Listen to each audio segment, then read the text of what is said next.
Energy for an individual to do that.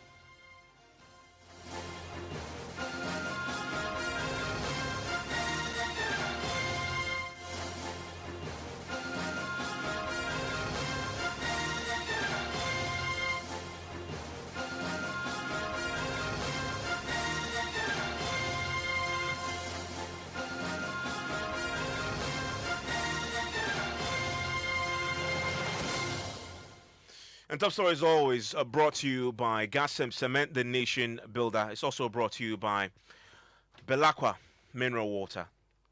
The next general elections is 4 years away, but already the governing MPP is facing an uphill battle to rein in high-ranking government officials accused of pushing their selfish presidential ambitions over the party's interest.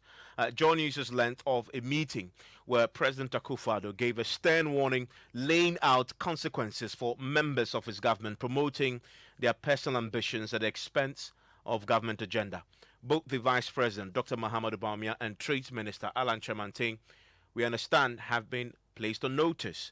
The internal secession struggle is beginning to play out as the Economist Intelligence Unit also predicts a defeat for the governing party in 2024. We will hear from the NDC, which is predicted to win the polls shortly.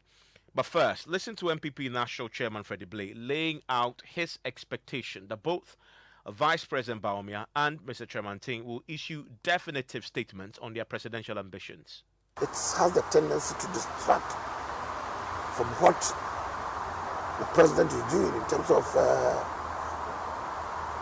delivering on the mandate given to him by the people. Is that what you see that is distracting what the president seeks to do? It definitely has a tendency to distract, particularly with regards to the flag bearership.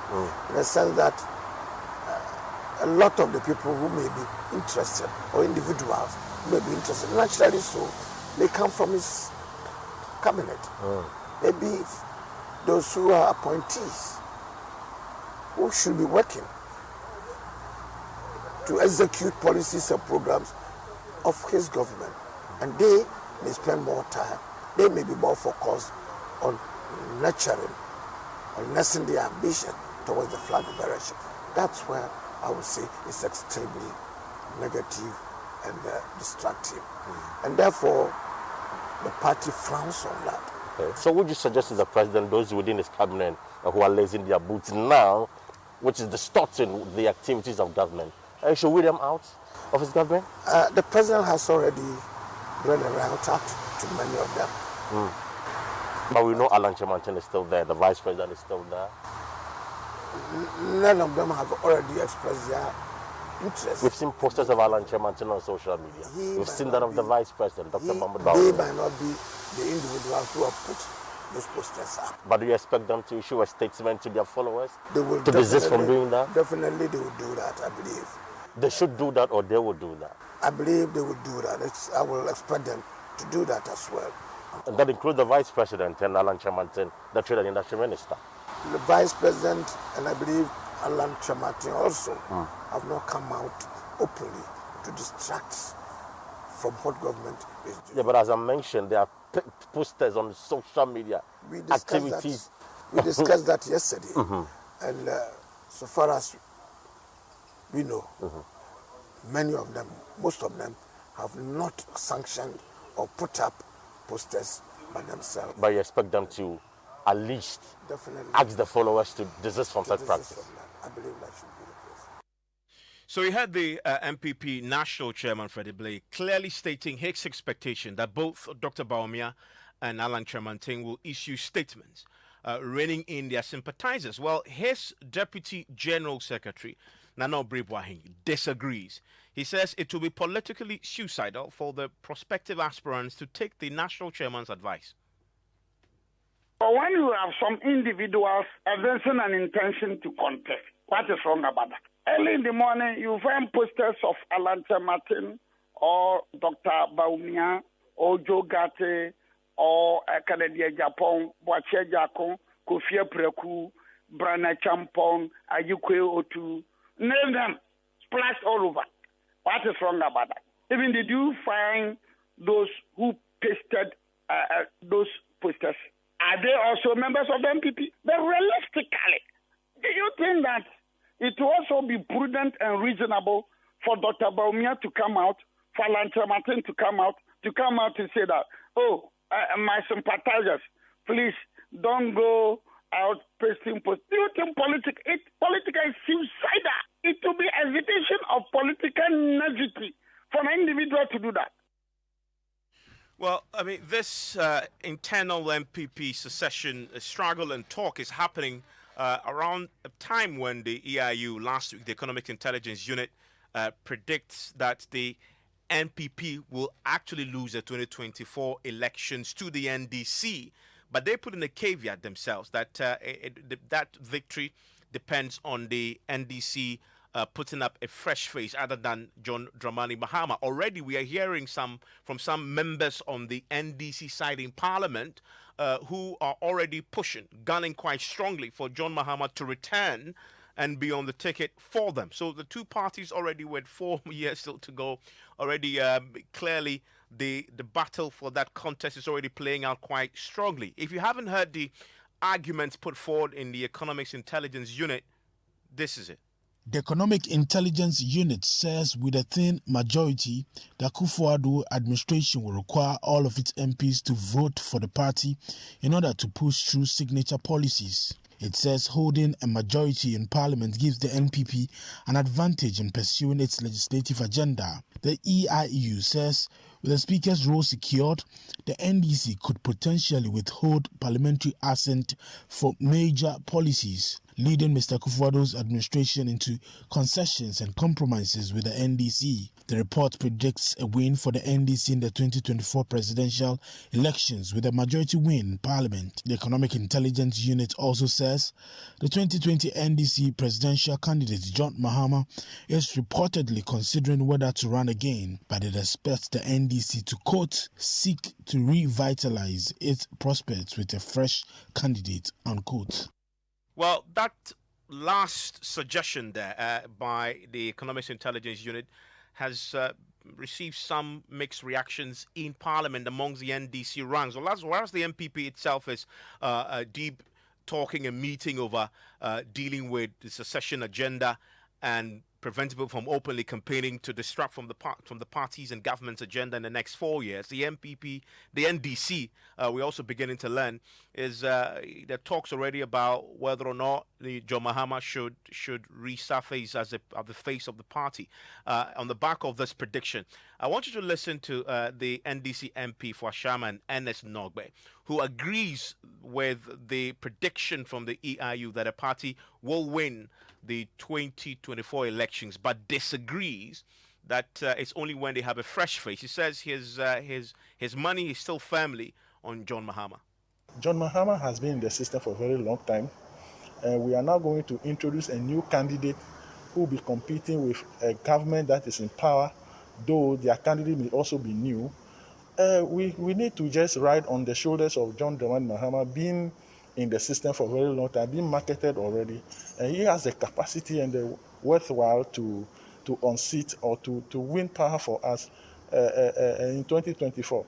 And so, in as much as I believe in their predictions that we're going to win the election in 2024 massively and even win majority in parliament, I cannot understand the methodology for which they are saying that we can only win if we introduce a new candidate.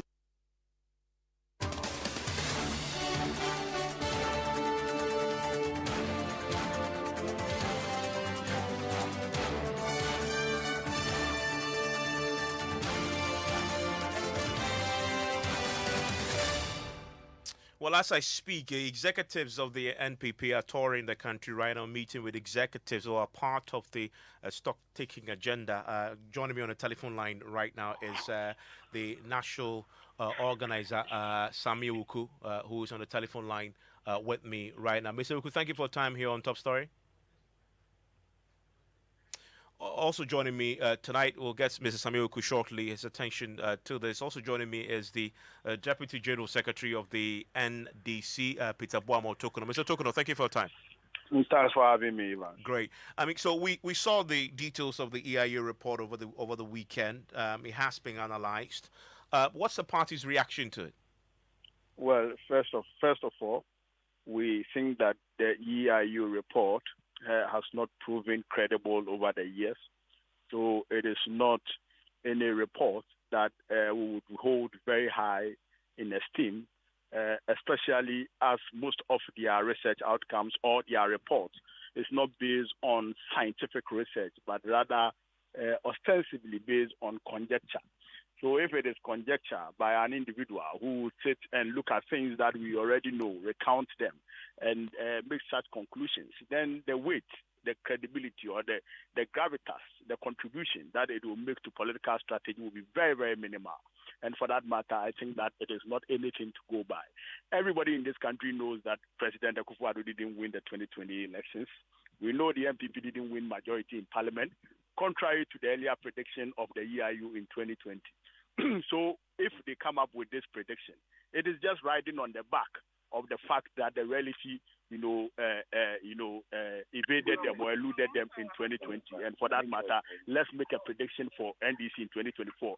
The people of this country are resolved to give President Mahama a chance to come and run and fix what has been broken by the Akufo-Addo government. So you said they are resolved to give John Mahama. Are you confirming that John Mahama is back on the ticket 2024? Well, it appears that, it's a groundswell of, opinion from the party base that President Mahama would be our best choice for 2024. As to whether he would decide to contest that one, I may not be able to speak to that. But, it is commonplace among the grassroots of the party that Mahama would be a better choice. And as others have earlier on intimated, you have a marketed candidate, very well-known candidate, very loved by all, somebody who has won an election that has been botched, that has been altered. Then you go for a new candidate into a contest in 2024. It will be most ridiculous. I think the worst of political strategists will not make that mistake. So that is not anything that is new. And I think that the EIU report has not presented anything that is fresh, that is worthy of attention, that is worthy of discussion.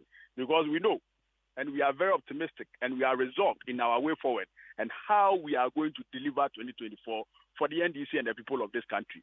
The people of this country are yearning for the real change that they desire. They are tired with the deceptive, clueless, incompetent government of the Akufo-Addo, regime. And I think that the resolve they showed in the 2020 election, if it's anything to go by, would amply be accentuated in 2024. Let me bring in your colleague, the national organizer of the NPP, Mr. Samuel. Mr. Samuel, thank you for your time here on Top Story. Thank you, and good evening to your cherished Great to have you. And I know you're very busy on the ground there already doing we are in the Bono region as we speak. The party's work. Together, all the national elected national officers of the NPP, we started on a nationwide tour to engage the grounds, listen to our party people, make some recommendations, and strengthen our base. Then, so you joined us this evening. Is this part of a stock? Is it part of the stock taking measure from the 2020 elections and outcome? Well, we believe political parties are formed to win elections, and when they win, they implement the good policies that they have. For us in the NPP, we successfully defeated our biggest opponent twice, in 2016 and 2020. But one thing we don't want to leave to chance is for us to have the feeling that it's Hakuna Matata, so no worries. So we determined to work times 10 and more than what we did in 2020 and 2016. Again, there's no substitute for hard work. We may not have the luxury of combining words and making it sound sweet like Utukona and his people do. So we've decided to hit the grounds. We've decided to, once again, begin another long journey to 2024. And it's amazing. So you're confirming that the campaign for 2024 has already started? For us as a party, we have a cycle. I see. It's different from when you're saying who should be candidate or who shouldn't. But technically, for us as a party, after elections, you go through a whole cycle. You have to elect your polling station executives, the electoral area, constituency, region, national. That takes you a year and a half, right, from the the declaration of the results. And then again, there will definitely be concerns and issues on the ground that will demand our attention as a party. And we believe we have performed creditably well as a party and government. And the same template that Utukono was speaking from, it's the same in 2016 and the same in 2020. And I'm surprised it's the same hymn book that they are singing from. Yeah, maybe they were comfortable with the results they had in 2020. Let me ask you, I mean, the EIU report predicted a victory for you in 2016. It came to pass. They did same in 2020. It came to pass. They now say that you will lose the next elections in 2024. I think, I don't know if you're picking and choosing from what the EIU said. Reading from the EIU report, my understanding is that, first of all, they base the argument on the fact that it's becoming an 8-year thing. The NPP will be seeking to break that, and I'll come to that argument. Then number two, they also felt that because the constitutional limitations placed on His Excellency Nana Akufo-Addo, they cannot contest in the 2024 polls. Well, let me take you back to the first one. In the past, nobody, in terms of our fourth Republican rule, anybody who won the general election should win Greater Accra and convincingly that was Central. The MPP was very close for us in Central and also Greater Accra, narrowly lost out. But we still won the presidency and still won the general elections. Again, there was this argument by the NDC that anytime the Democrats win in the United States, they win in Ghana. Biden is president of the United States. Nana Akufo-Addo from the center-right again, from the MPP stock, is president of Ghana. So it's clear that the world, people said all politics was global. Then it was redefined to be all politics is local. Now it's become all politics is personal, because people must relate their present circumstances to the ballots that they cast. And people who are beneficiaries of these mitigation policies and programs of the Akufo-Addo administration will cast the ballot based on how they feel, how they've been able to survive through the years, and what they've benefited under this particular administration. So, yes, the EIU report, for us in the MPP, once again, I want to repeat, there wouldn't be any substitute for hard work. We are determined to work hard to break the 8-year jinx. And again, any recommendation so far in the EIU report, we take it seriously. But just before maybe you come in, they also did indicate that for the NDC to win 2024, they must change the presidential candidate in the just ended election. Otokuno and a member of parliament both say John Mahama is coming back. They are very firm on that point. He's still the best man for them. You can't choose a candidate for the NDC. So clearly I'm surprised that they are happy. They said they will win 2024 based on the EIU report, but they don't want to go with the recommendations of the same EIU report. Well, Otokuno rejects, they say the EIU hasn't said anything new and that they know they're going to win anyway and they will win with John Mahama. They don't need the EIU to confirm that to them. Well, we don't want to be complacent. They said they were going to win in 2020. The same Otukono was on your network when the EIU made predictions. He said the EIU, they don't live in Ghana. They don't know what they are talking about. And they were convinced that they were going to win 2020. The same way they were convinced they were going to win 2016. To cut the chase, all we are saying as a party is that we are focused on delivering on our mandate. The NPP have an elaborate program to transform and develop Ghana. We believe that in 2024, we'll go back to the Ghanaian people with our set of achievements and also once again make a case for another 4 more years for the MPP. Yeah, but Mr. Wuku, that will also largely depend, and I'll come to you, Mr. Otokuno, shortly. It also largely depends on who you put up because Nanado isn't there anymore. And tonight, we've heard a lot about this secession struggle within the MPP.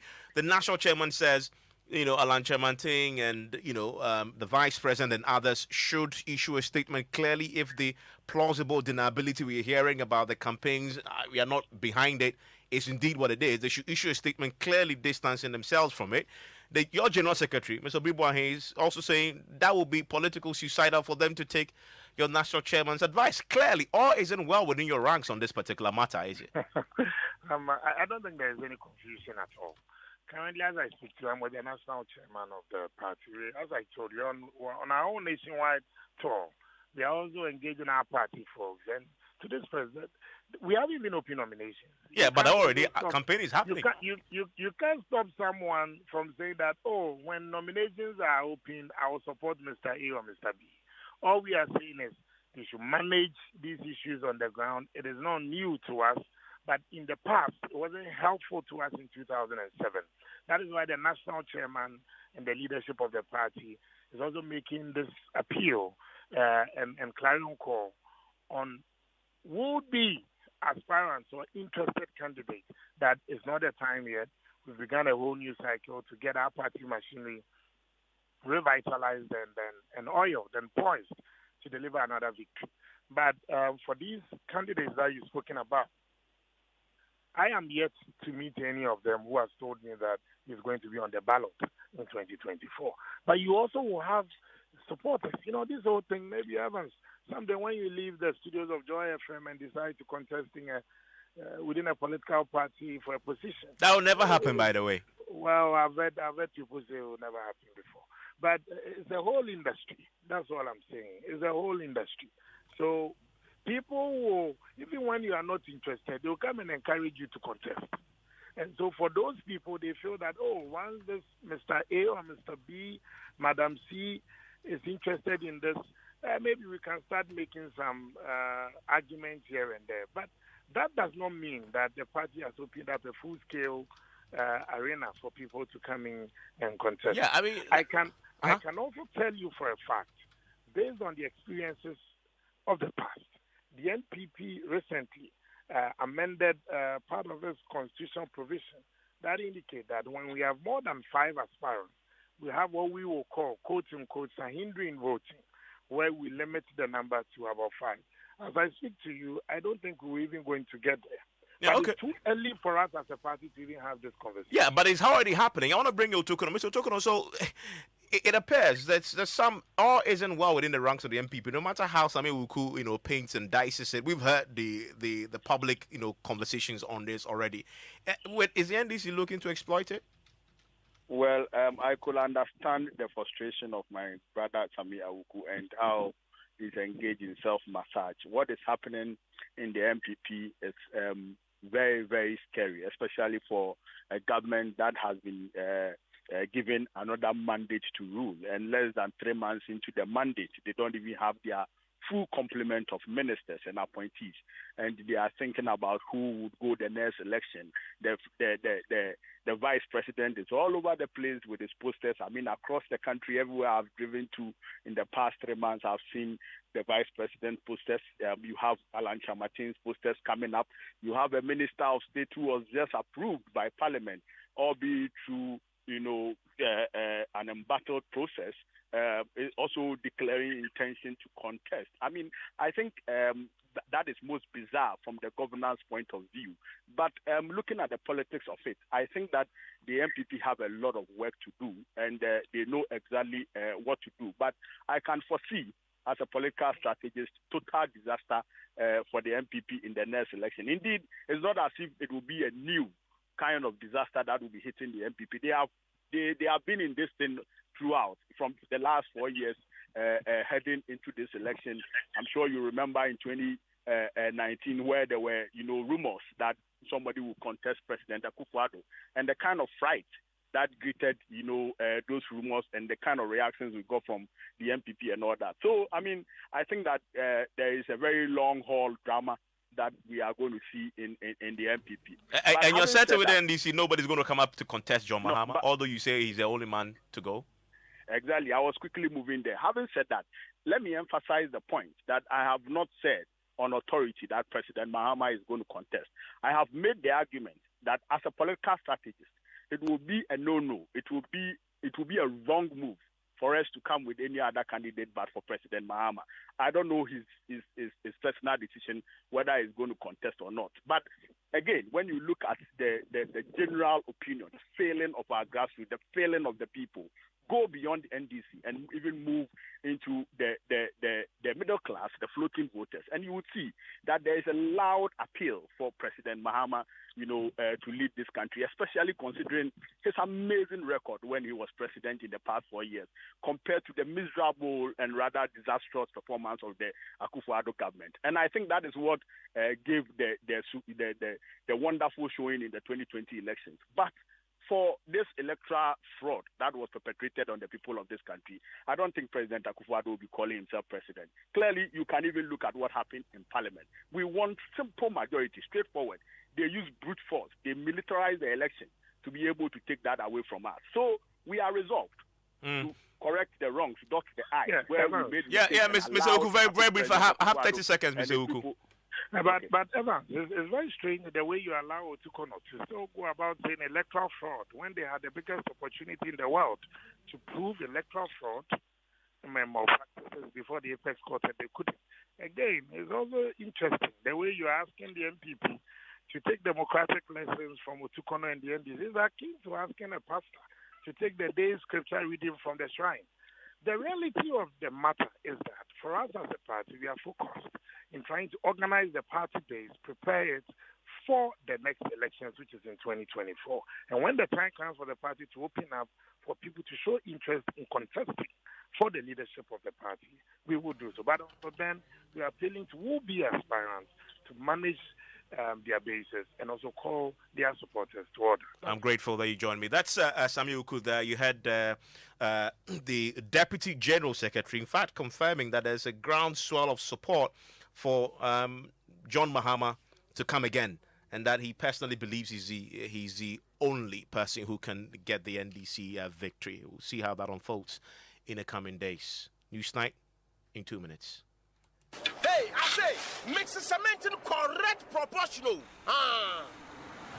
Hey, contractor. Hey, Baganye, what you so? Yeah, Malande. That's what I say. What do you change the year of return, Ankasa?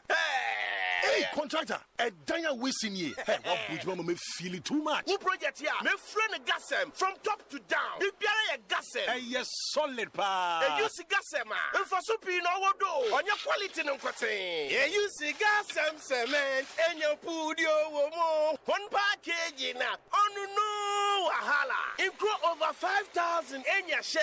No more schools, no more clinics on your donation. Never